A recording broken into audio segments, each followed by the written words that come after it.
watching at this moment, and one I know has said he will lay out his medals on the television set. Those who, for one reason or another, were unable to make the trip, perhaps because they left it too late, don't have the means to get here, or indeed those, and there are many, who do not choose to demonstrate publicly their involvement in the war. I met an old friend a couple of weeks ago, ironically enough at a memorial service, who until recently was the director of one of our leading charities, having retired from the Royal Navy as a captain. And he told me that on D-Day as a junior officer, he commanded a rocket-firing landing craft running in towards this very beach. The craft next to his struck a mine and blew up, and it was commanded by his best friend. On shore, a German pillbox equipped with a flamethrower had been located, and my friend was told to go in close and take it out with his rockets. So he said, we did that, and I thought it was rather good, really, but all I got was a mention. Still, I'd like to have gone back for the commemoration if I'd got round to it in time. And another old friend who would have liked to have been here is a retired fisherman from Leigh-on-Sea, Essex. He came out on D-Day in a Royal Navy trawler loaded with 40 tons of diesel. Their destination was Omaha and later here. Their job to refuel landing craft offshore, a sort of floating mobile filling station, pumping the fuel out by hand and of course under fire. But his abiding memory as an experienced young seaman is of sympathy for the American soldiers going past towards the beach. Poor boys, he said, they were so seasick it was pathetic, really. Well, they didn't know, did they?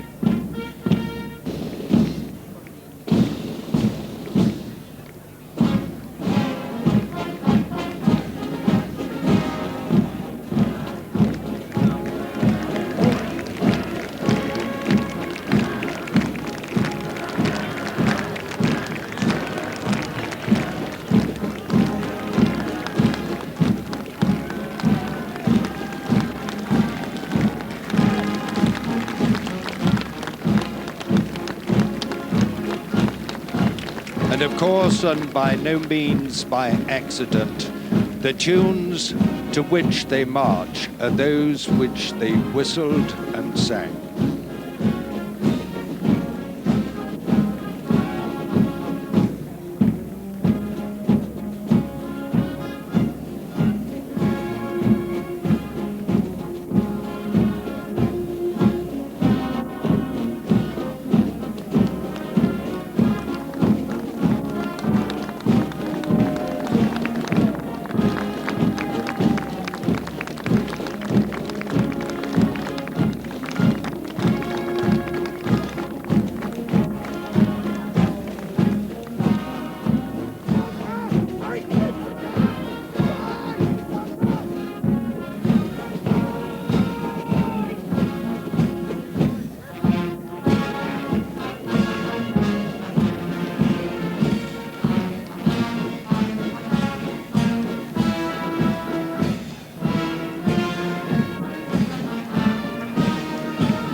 people of Arramonches. Salute.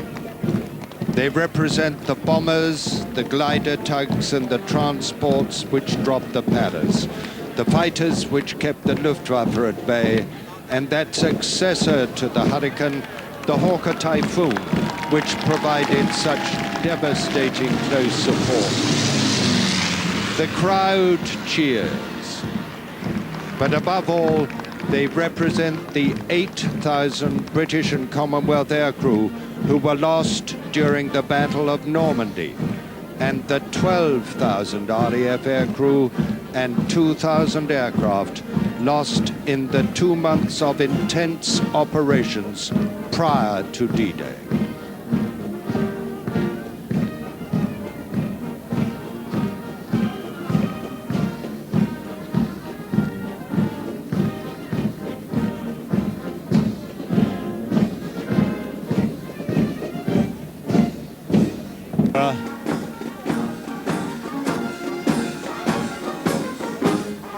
Salutes and admires these men. The very sand upon which they marched now was crucial. In the months before this invasion took place, brave men came here in midget submarines to take miniature samples of this sand. It was crucial to know exactly how was the land upon which there was a land. In the UK, people were asked, a delighted commander-in-chief. In the UK, people were asked to send holiday snaps, anything, so they know everything about these beaches. Every clue was vital.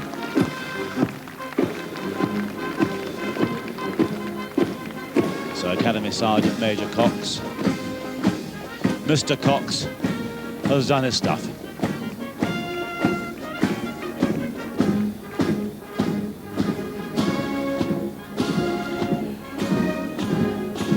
Divisions, 50 by 10, the bands between them.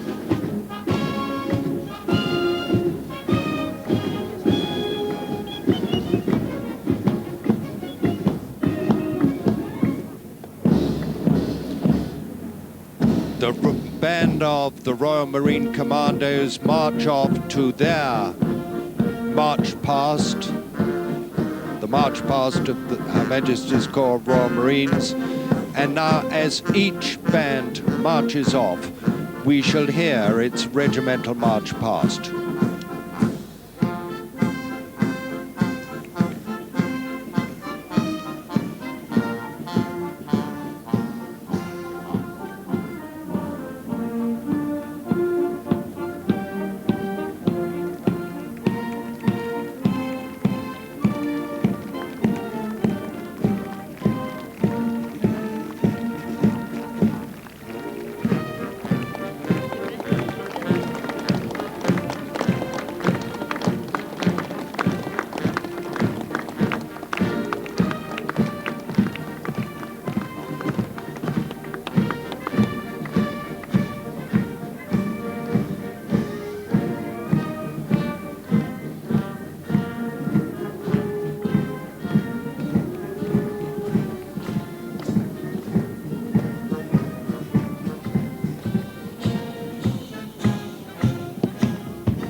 Charles, General Mike Jackson,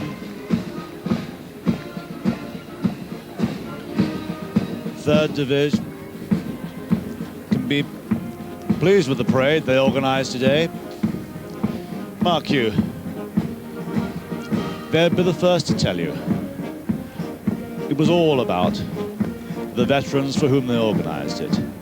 They were plain. That was the veterans this was for. Everybody was.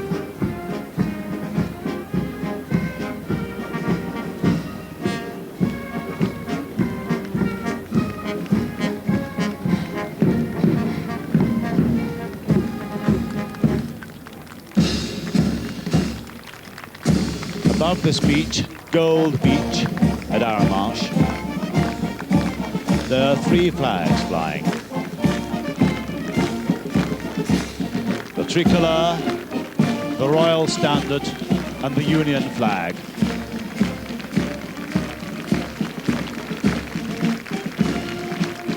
The Prime Minister applauds them.